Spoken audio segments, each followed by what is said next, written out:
Sistas fans, hope everybody had a great holiday. I am doing the season 3 overview video. I'm just not doing it today. That's going to be, it won't be as long as the bruh video. Trust me, I know it's like, yes, an hour long for the bruh season 2 breakdown, but that was my final bruh video and I wanted to go out for a bang, so that's the reason that video was lengthy. Plus, I don't feel like I, just talked in circles. I did a pretty solid job breaking down every single character and storyline, so that's it. For Sistas, there's no need of doing that because in my personal opinion, what actually happened? Seriously. Aside from the Zach Fatima storyline and Karen kind of attached to that, has anything ever changed between Sabrina and Calvin? How about Danny and Preston? Maurice randomly got a backstory about his dad. Like I thought. Anyway, this video is kind of just thinking about the fact that, Zatima, I don't believe we have an official date. No, we don't have an official date. I speculated that the show will possibly debut sometime in March, which should, in theory, be around the time of the Sistas season 4 mid-season hiatus.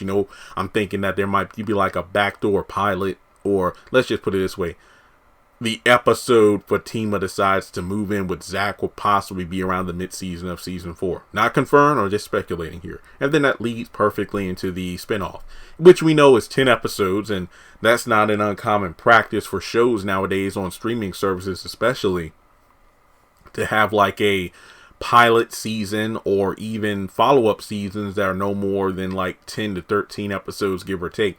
Typically if the first season does well, then they might order, hey, this show has already been renewed for a second season, and the second season is going to be longer than the first. Or sometimes like, hey, the first 3 episodes did tremendous in the ratings department or streaming department. We're going to add maybe 3 to 5 more to season 1. So I was thinking that with Sistas, each season being 20 plus episodes, and Meme Loves Peace mentioned this on one of the comment sections of my videos. It says, one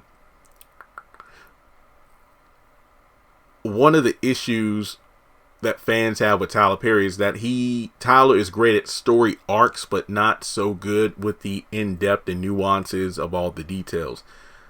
This is the issue most of us have with the writing. 22 episodes. Season 3 and season 2 both had 22 episodes. 22 episodes with up to 70% filler can easily be taken down to 10 to 13 episodes of strong paced writing. We lose a lot of continuity and potential great storylines because quantity is valued over quality. Thank you. There are so many episodes in season 3 that I feel like if you trimmed out the fat, you could have like a 10-minute episode. The repetitive dialogue. What was that one episode I just loathed? Was it Burning Taboo or was it There was that one episode I just despised. I think I didn't even grade it. I didn't even rate it because I said this entire episode is a rehash of everything we've been through with these characters. Like, we were getting characters mentioning stuff from season 1 that honestly I felt Tyler Perry forgot, so I had to give him kudos for that. But there were just so many things that just did not add up about the episode. It was so bad. So there are just so many episodes where if you took out repetitive dialogue and whatnot, you could truly condense these seasons to no more than like 12 episodes, 10 to 12 episodes. But it's the fact that Tyler Perry is able to pump them out so quickly that BET has material for a few months. Oh, wow, Tyler, that's enough. We can stretch this out 2 seasons in the same year. This is perfect. And I mean, hell, if I'm not mistaken, season 2, October 2020. And season 3 ended in December 20. Yeah, so a little over a year, Tyler Perry had 2 seasons of this show on BET. Well, hell, he had the back half of season 1 in the first half of 2020. And then you had the first half of season 2 in 2020. So that's a season of episodes right there. But then in 2021, you had the back half of season 2 along with the entire season of season 3. So that's what, 1 year you had 1 season's worth of episode, but then in 2021 you had a season and a half. So it wouldn't surprise me. It would not surprise me that if in 2022 we get seasons 4, and if there is one, a season 5 altogether. That literally would not surprise me, especially with hiatuses being so damn short now, with only 2 weeks between seasons 3 and 4. But to be honest, I do feel like possibly the only reason the show is coming back that fast is because of Zatima. And the reason I'm doing this video is because of the fact that it kind of gives me hope Zatima is going to be a good show, because it's only 10 episodes and Tyler knows fans love this pairing, being the main, if not only reason they stick around for Sistas, as a series. And I'm thinking that with the show only being 10 episodes, every episode going to be a banger. Now, I could be hyping it up and then I could watch the show and be like, shit, I wanted to like it so much, but it's bad. No, I think that with the Duvall and Crystal, their dynamic on and off screen, I feel like they're going to bring it. Now, I'm interested in terms of the new cast they're bringing along, like how they're going to interact with these characters. And I'm going to be honest. That was my statement. Like, I mean, I think I said that wrong. I'm going to be honest. Let me tell you. No, I'm going to be honest as in, I'm going to rate and review this series just like every other series. There's no, I feel like ever since, what was it? The Haves and the Have-Nots season 6 or 7. I remember it was like the first time we had that 6 month. I think it was after Wyatt shot his parents, and then we had to wait 6 damn months until the next January when the show came back on. I said, you know what? Look, in that gap between, that was 2019, I think. I'm like, okay. In that 6 month period, I reviewed all these other Tyler Perry shows, Sistas, Oval, Ruthless, Bruh, and Greenleaf, and all these I know that's not a Tyler Perry show, but basically this was when I made that evolution from just doing the Haves and the Have-Nots to a bunch of other shows, Ambitions, Greenleaf, If Loving You Is Wrong. So I'm like, look, when the Haves and Have-Nots come back, the gloves are off. I'm not going to be nice. I'm going to tell you what it is. If I think it sucks, it sucks. And most of it did suck. But yeah, just know I'm going to be fair when I rate this show. But I do feel like 10 episodes sounds promising. Like, all the queens, man, as for overly sexualized as it was, if I can go back in time, I would probably not watch that show. Mainly due to my videos did not do anything. I'm like, well, shit. Seriously, whenever it's a streaming show, they rarely do well.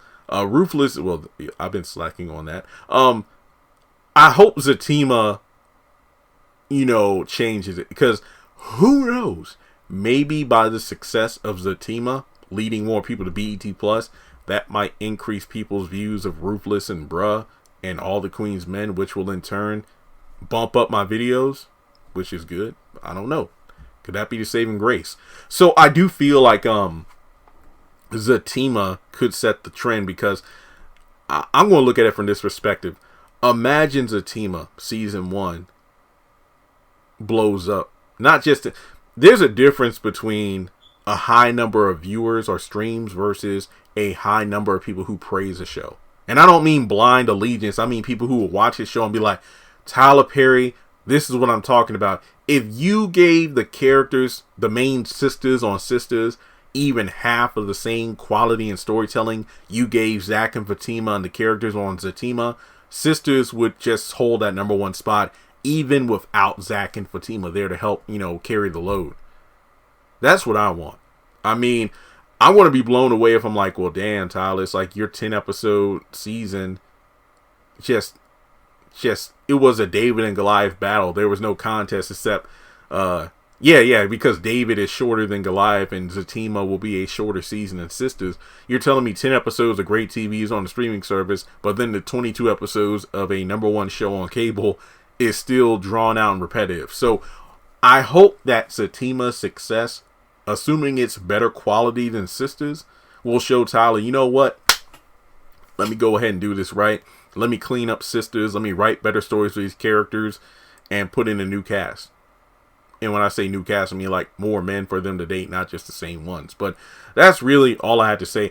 I think Sistas would do better with less than 22 episodes, especially if it's just the same old every, episode. But that's just my opinion. Let me know your thoughts in the comment section below. I hope that with the success of Sistas, I hope that with the success of Zatima, Tyler will increase the quality of Sistas instead of quantity. Why give us 3 more seasons of the same? I feel like this.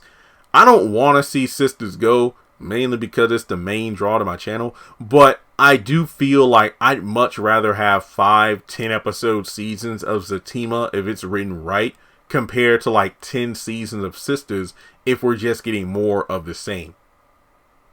And that's it. So let's talk about it more in the comment section below. Hit the thumbs up button to show you like the video. Hit subscribe as we close in on 200,000 subscribers. Follow me on social media. Links are in the description below. Hit the bell icon and select all, because why would you want to miss out when I post content on the channel? And if you would like to donate, feel free to do so on PayPal or Cash App.